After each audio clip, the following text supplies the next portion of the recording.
Welcome to my channel. आज हम बना रहे हैं मार्बल केक, जो कि बहुत ही डिलीशियस और सिंपल बनके तैयार होगा। तो इसके लिए मैंने 4 अंडे लिए हैं। अंडों को मैं तोड़ लूँगी और इनमें से जर्दी को सफ़ेदी से अलग कर लूँगी। इसी तरह सारे अंडे मैं तोड़ती जाऊँगी और इसकी जर्दी सफ़ेदी से अलग कर लेती हूँ। जब भी हमें केक बनाना हो तो उसके लिए हमें जो अंडे चाहिए वो रूम टेम्परेचर चाहिए। चूँकि आजकल गर्मी का मौसम है तो हम अंडे फ्रिज में रख देते हैं। जब हमें केक के लिए चाहिए तो हम इसको 2 घंटे निकाल के पहले ही रूम में रख दें ताकि वो रूम टेम्परेचर हो जाएं। क्योंकि बेकिंग के कुछ असूल होते हैं, अगर हम इस तरह रूम टेम्परेचर वाले अंडे नहीं लेंगे तो फिर हमारा केक अच्छे से सॉफ्ट और फूलेगा नहीं। तो मैंने तमाम जो जर्दी थी उनको सफ़ेदी से अलग कर लिया और इसको अब बीट करना शुरू किया। तो मैं इलेक्ट्रिक बीटर की मदद से इसको बीट कर रही हूँ ताकि मेरा काम ईजी और जल्दी हो जाए। 2 मिनट इसको बीट किया है। अब मैं इसमें 1 कप चीनी का मैंने शामिल कर दिया। अगर तो पिसी हुई हो तो वेल एंड गुड, और अगर ना हो तो फिर आप ऐसे भी डाल देते हैं और इसको ऐसे ही बीट कर लेंगे। 30 सेकंड बीट करने के बाद अब इसमें मैंने जो जर्दी निकाली थी इसको 2 दफ़ा आधी आधी करके इसमें शामिल कर देती हूँ। आधी शामिल की और 30 सेकंड के लिए इसको बीट किया। जो बाकी आधी रह गई थी अब उसको भी शामिल किया और फिर से 30 सेकंड के लिए इसको बीट कर लिया। इसमें मैंने आधा कप ऑयल शामिल किया है। अगर आप ऑयल शामिल ना करना चाहें तो आप इसकी जगह पे बटर भी यूज़ कर सकते हैं, लेकिन मैंने ऑयल शामिल किया है। अब हमारा जो बैटर है वो तैयार है, तकरीबन हमारा मुकम्मल हुआ। यहाँ पे इलेक्ट्रिक बीटर का काम ख़त्म हुआ। तो अब हम नेक्स्ट स्टेप की तरफ चलते हैं। हमारा बैटर तैयार है। अब हम इसमें 1 कप मैदे का शामिल करेंगे और इसमें 1/4 चम्मच बेकिंग सोडा और 1 चम्मच बेकिंग पाउडर का हमने इसमें शामिल किया। और इन चीज़ों को अब हम छान के इसमें शामिल कर देते हैं। जब भी हम केक के लिए मैदा इसमें शामिल करेंगे तो इसको हम अच्छे से छान लेंगे ताकि कोई भी गुठली इसके अंदर बाकी ना रहे। तो हमने इसी तरह सारा मैदा जो था इसको हमने इसमें छान के शामिल कर दिया है। स्पैचुला की मदद से अब इसको हम मिक्स कर लेते हैं। आहिस्ता आहिस्ता हम इसको इसी तरह स्पैचुला इसमें हिलाते रहेंगे और ये मिक्सचर जो है इसको हम सभी को मिक्स कर लेते हैं।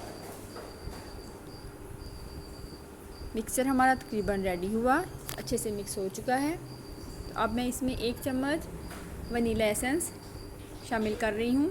क्योंकि इसमें अंडे शामिल किए हैं, कुछ लोगों को अंडे की स्मेल पसंद नहीं होती, तो वनीला एसेंस डालने से फिर इसकी स्मेल अंडे की ख़त्म हो जाती है। और उसमें साथ में 2 चम्मच मैंने गर्म दूध के शामिल किए हैं। हमारा मिक्सचर तैयार हुआ।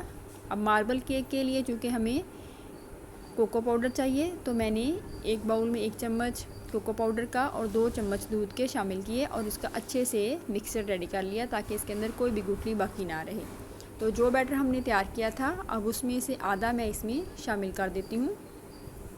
अंदाज़े से मैंने इसमें आधा शामिल कर दिया है, कम या ज़्यादा हो जाए तो कोई मसला नहीं। अब इसको भी मैं इसी तरह चम्मच हिला के मिक्स कर लूँगी ताकि ये सभी मिक्सचर जो है वो रेडी हो जाए। कोको पाउडर के साथ ये वाला जो मिक्सचर है वो भी रेडी हुआ। अब हमारे दोनों जो बैटर हैं वो रेडी हो चुके हैं। तो इनको हम बेक करने के लिए अब पैन को तैयार करते हैं। पैन को मैंने ऑयल से ग्रीस कर लिया और इसमें अब मैं बटर पेपर लगा देती हूँ। अगर आपके पास बटर पेपर ना हो तो आप इसके बाद यहाँ पे इसमें खुश्क मैदा डाल के इसके साथ भी इसको अच्छे से डस्ट कर सकते हैं। इसमें पहले मैंने जो कोको पाउडर के बगैर मिक्सचर था उसको डाला।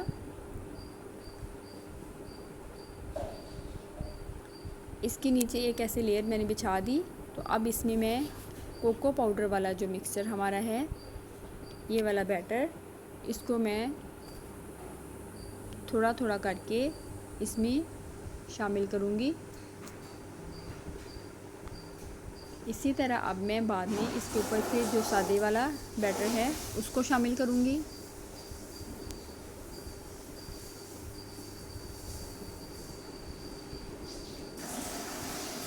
कोको बैटर और जो सादा बैटर है इसको मैं इसी तरह थोड़ा थोड़ा करके एक दूसरे के साथ शामिल करती जाऊंगी। पहले एक दफ़ा वो डालूंगी, फिर इसके ऊपर दूसरा डाल दूंगी, क्योंकि हमें ये मार्बल केक बनाना है तो इसके लिए हम इसको एकदम से इकट्ठा नहीं डालेंगे, क्योंकि अगर इकट्ठा डालेंगे तो फिर अच्छी सी इसके अंदर से वो लेयर्स नहीं बनेंगे।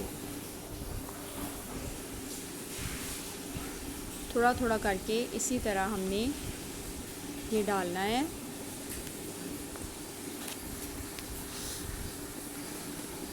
कोको वाला बैटर हमारा ख़त्म हुआ। अब जो दूसरा बैटर है सिंपल, वो भी हम इसमें बाकी सारा शामिल कर देते हैं।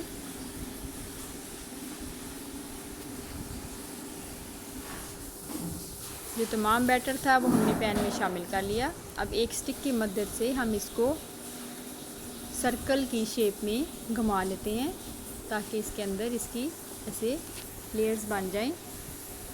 तो अब मैं इसको 2 से 3 दफ़ा ज़ोर से टैप करूँगी, ताकि इसके अंदर कोई भी एयर बबल्स ना रहें, और इसको बेकिंग के लिए 45 मिनट्स के लिए रख देते हैं। 45 मिनट्स के बाद हमने निकाला तो हमारा जो केक था वो बेक हो चुका। इसको मैं कट कर रही हूँ। बहुत ही सॉफ्ट बन के तैयार हुआ है। ये देखें, बहुत ज़्यादा सॉफ्ट। आप लोग भी इस रेसिपी को ज़रूर ट्राई कीजिएगा और अच्छे अच्छे कमेंट्स दीजिएगा, और इसको सब्सक्राइब करना नहीं भूलना। नई आने वाली वीडियो तक अल्लाह हाफिज़।